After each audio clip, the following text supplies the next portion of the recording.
नमस्कार, आप देख रहे हैं था न्यूज और मैं हूं अभिषेक मिश्रा। नीतीश कुमार अगर प्रधानमंत्री नरेंद्र मोदी का साथ नहीं देते तो क्या खुद भी प्रधानमंत्री बन जाते। उनके पास प्रधानमंत्री बनने का ऑफर था, प्रधानमंत्री पद का ऑफर था। देखिए, नरेंद्र मोदी अब फिर प्रधानमंत्री बनने वाले हैं। देश के तीसरी बार लगातार प्रधानमंत्री चुने जाने वाले वो दूसरे व्यक्ति होंगे जवाहरलाल नेहरू के बाद, अगर मेरी जानकारी ठीक ठाक हो तो। तीसरी बार प्रधानमंत्री नरेंद्र मोदी शपथ लेने जा रहे हैं। हालांकि इस बार मोदी सरकार नहीं, सहयोगियों की सरकार कहेंगे, एनडीए की सरकार कहेंगे। बीजेपी को अपने दम पर बहुमत नहीं है, तो जाहिर है बीजेपी की दिक्कत यही है कि उससे सहयोगियों के भरोसे सरकार चलानी होगी, सहयोगियों की मुहताज होगी। आज केसी त्यागी ने जो खुलासा किया है वो बहुत विस्फोटक खुलासा है। जेडीयू के बड़े नेता हैं केसी त्यागी, और उन्होंने दावा किया है या उन्होंने खुलासा किया है कि नीतीश कुमार को प्रधानमंत्री बनाने का ऑफर दिया था इंडिया गठबंधन ने।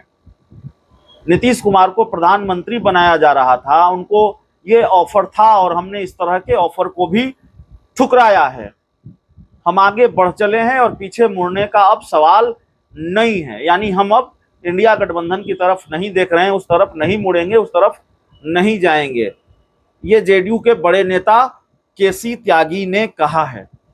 तो क्या वाकई इस तरह का बड़ा ऑफर केसी त्यागी को था इंडिया गठबंधन की तरफ से, मतलब जेडीयू को था, नीतीश कुमार को था, या प्रेशर पॉलिटिक्स है? हालांकि जेडीयू के इस दावे पर इंडिया गठबंधन के किसी नेता का बयान नहीं आया है, कोई रिएक्शन नहीं आया है जो अभी तक मेरी जानकारी है। देखना होता है क्या रिएक्शन आता है। लेकिन क्या जेडीयू प्रेशर पॉलिटिक्स भी कर रही है अपनी बार्गेनिंग पावर को मजबूत करने के लिए? क्या जेडीयू बीजेपी को बार बार ये बताना चाह रही है कि देखिए हमारे पास क्या क्या ऑफर हैं, हमें क्या क्या ऑफर इंडिया गठबंधन की तरफ से दिया जा रहा है और हमारे पास किस तरह के विकल्प हैं?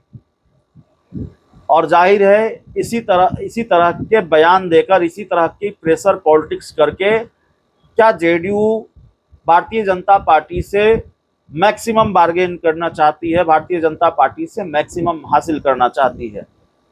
याद रखिए कि अभी प्रधानमंत्री नरेंद्र मोदी ने शपथ नहीं ली है, और प्रधानमंत्री नरेंद्र मोदी ने शपथ नहीं ली है तो अभी ये सस्पेंस क्लियर नहीं हुआ है कि जेडीयू को सरकार में क्या हिस्सेदारी मिलेगी, जेडीयू कोटे के कितने लोग मंत्री बनेंगे। कहा जा रहा है 2 कैबिनेट मंत्री, 2 राज्य मंत्री बनेंगे क्या? लेकिन जेडीयू इससे ज्यादा कुछ चाहती है। क्यों इस तरह का प्रेशर पॉलिटिक्स किया जा रहा है? वाकई इस तरह का ऑफर था या जेडीयू बीजेपी को बता रही है, जेडीयू कोई खेल कर रही है कि देखिए हमारे पास इस तरह का ऑफर है और हमें प्रधानमंत्री बनाने का भी ऑफर मिला था? जाहिर तौर पर नीतीश कुमार ऐसे खेल में माहिर हैं, उनकी पार्टी इस तरह के खेल में माहिर है। तो भारतीय जनता पार्टी के साथ रोज नया खेल हो रहा है, जेडीयू ने एक नया खेल खेला है। इससे पहले आपको याद होगा 3 दिन पहले जिस तरीके से नीतीश कुमार और तेजस्वी यादव एक ही फ्लाइट में दिखे, फिर नीतीश कुमार ने उनको पीछे से आगे बुला लिया। नीतीश कुमार क्या नहीं जानते हैं इस तस्वीर का क्या मतलब है? तस्वीर सामने आने पर क्या मैसेज जाएगा नीतीश कुमार जैसा माहिर राजनेता? लेकिन जाहिर है वहां भी ये बताने की कोशिश बीजेपी को कि भतीजे के साथ देखिए हमारा सब कुछ ठीक ठाक है। वहां भी ये बताने की कोशिश बीजेपी को कि देखिए हमारे विकल्प भाई खुले हुए हैं, हमारे पास विकल्प है, ऑप्शन है। तो जेडीयू ने अपनी तरफ से प्रेशर पॉलिटिक्स शुरू कर दी है, खेल शुरू कर दिया है। ऑफर था या नहीं था, लेकिन चर्चा इस बात की भी है कि दरअसल बीजेपी पर दबाव भी बनाया जा रहा है कि हमारी हर डिमांड मानिए, हमारी हर शर्त मानिए और हमारी शर्तों पर सरकार चलेगी, नहीं तो हम हमारे साथ किस तरह के लोग हैं, किस तरह का ऑफर दिया जा रहा है, और हमारा रास्ता हर जगह खुला हुआ है। बहुत बहुत धन्यवाद।